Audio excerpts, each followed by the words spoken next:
Alright guys, so today what we're going to be doing is the valve cover gasket. Now, I have the plenum and the lower manifold off, as you can see. So, with everything out of the way, it makes it a lot easier. But we're just going to go through step by step my process on getting the valve cover gaskets changed.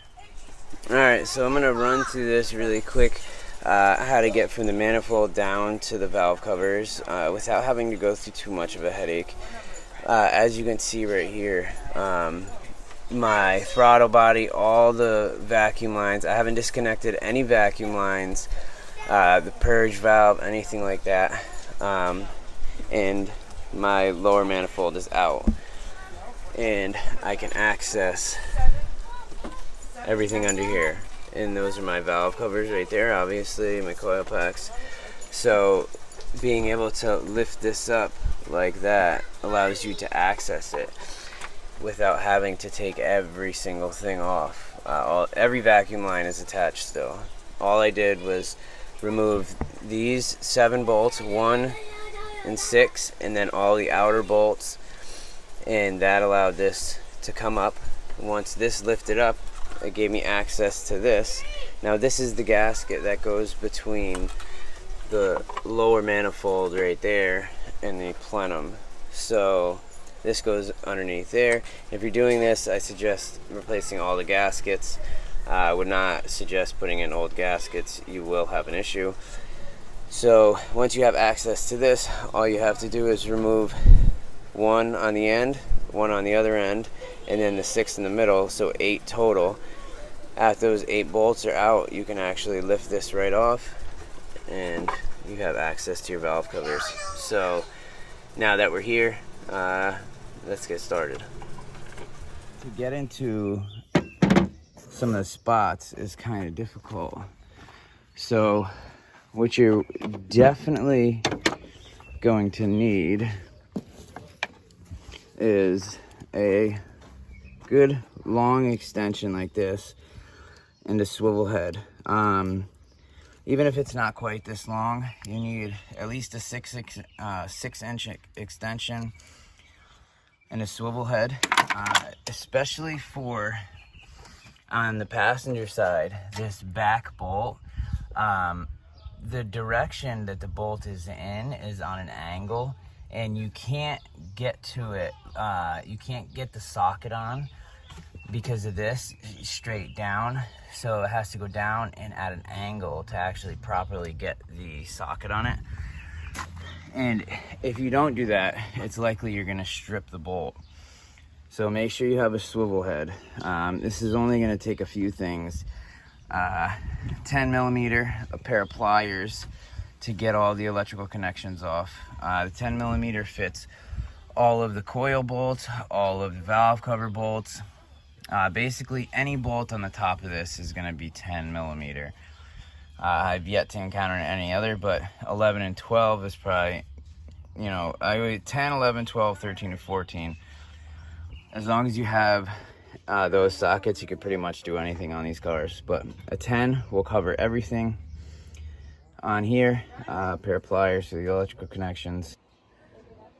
So to start, usually you would have to take your coils out, take the bolt out, unclip the electrical, pull it out. Now, this is the electrical right here. Besides the coils, there's 4 other connections right here that are kind of difficult to get to. You may have to take the throttle body off, but if you have small hands, you can get in there, get them unclipped. And then there's a bracket right here that holds it. As you can see, that I undo so I can get it out of the way. Same thing on this side. There's a couple metal brackets with some 10 mil bolts right here that I undo and get it out of the way, and also the fuel regulator to get that out of the way. Now that all the coil packs and all the wires are out of the way, all the vacuum lines are off, like this one here, and I believe there's another one back here. So you have 1, 2, 3 vacuum lines right there. Now I'm gonna go around and I'm gonna pop off all the 10mm bolts that are holding down the actual valve cover.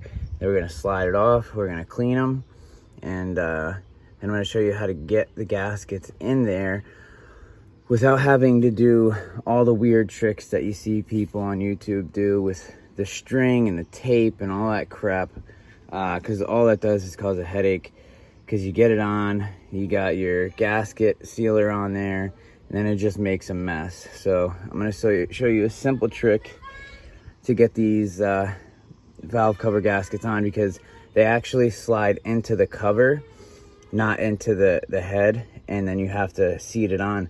But you can't lay it on the head because of the way the gasket is designed.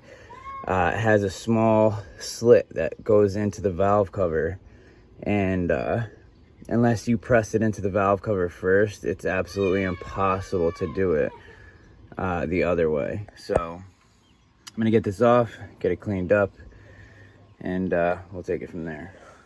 All right, so I got these all cleaned up. So I just used some engine degreaser and sprayed it on there, and then I used my air compressor and a rag and you know, wiped it down mostly, and then all in the small spots I just used the air compressor to blow it out and then wipe it up with the towel. And I mean, they look brand new. So I mean, I'm kind of glad I didn't go and buy new covers. As you can see, it still looks brand new after cleaning it. Everything is good. All the valves and all the vacuum holes are all clear. Everything looks good.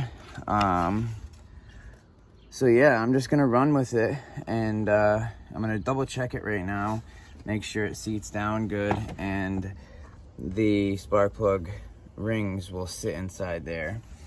Now for over here, I just went around, like I took a plastic scraper and went around the edge. Like I said, you don't want to use the metal one and gouge it up. And then once I scraped everything, I used my air compressor and blew everything out. You want to make sure you blow it out with an air compressor, because all that little sand that could get in there could really gouge up your cam lobes, and really do some serious damage. And now what I'm gonna do is actually use my screw gun and come in and kind of polish this up and get the rest of this stuff off here with like a really fine Brillo pad. You could use a Brillo pad and just do it by hand, but I'm gonna use the one that I actually have for my drill. And I just came in here and got off all the excess gasket material, because when you put the new valve cover on, you're going to want to use a little gasket material right here. That's why I got the high temp gasket maker, is for in these corners right here, because even though you're putting a new gasket, they don't always seal perfectly. So doing that is pretty important. Now the main one that was leaking was this one, so I'm going to make sure that before I put all the gasket seal on and everything back on, I'm gonna make sure my valve cover sits right and everything's good, and then we'll go from there. So also, all these grooves are all cleaned out, so that way when I put my new valve cover gasket in there, it seals really well.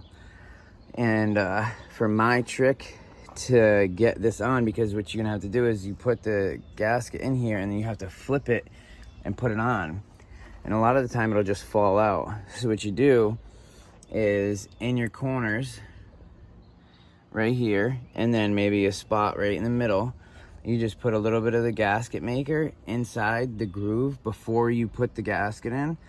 Then you put the gasket in, and that the gasket maker will actually hold it in place. So then you don't have to use you could use fishing string. I've seen people use tape.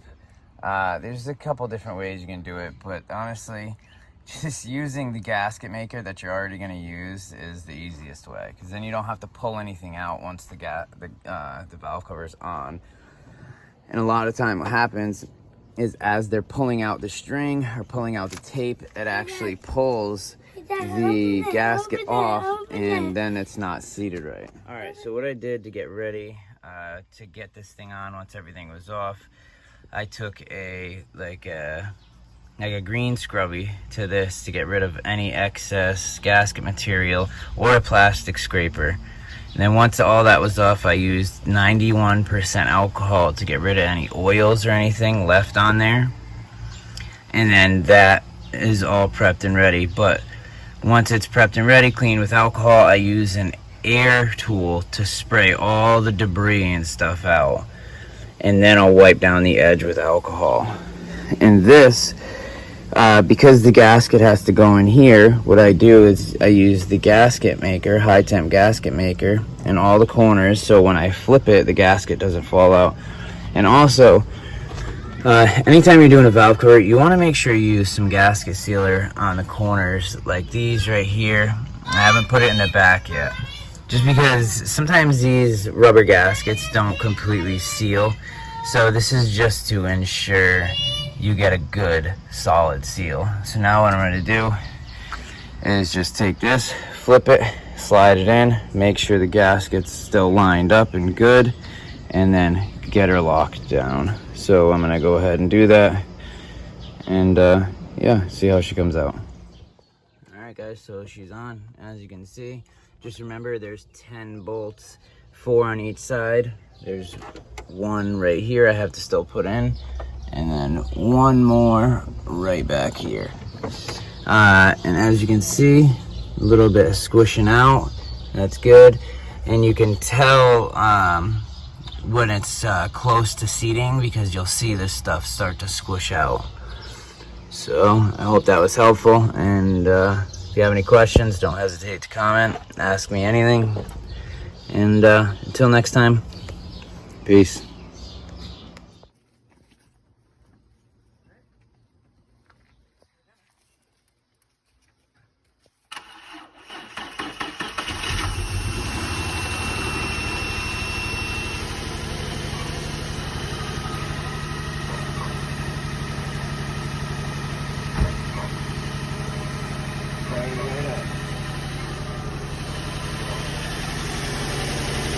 Sounds better than before.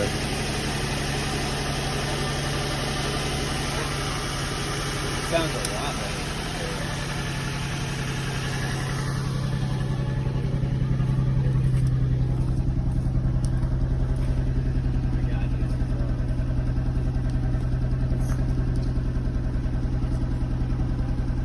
I don't know. Is that how it's supposed to sound? No, that's why I say, that's why they like the whole fucking thing. I think it's, well, there's definitely holes in it. There's more than one hole in the exhaust. Give it a little gas. I'll let it run for a minute, actually.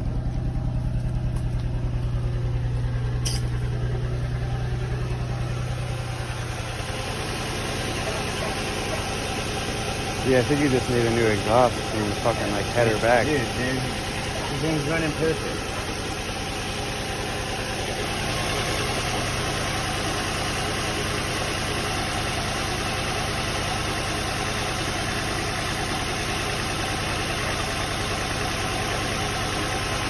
I don't smell fuel.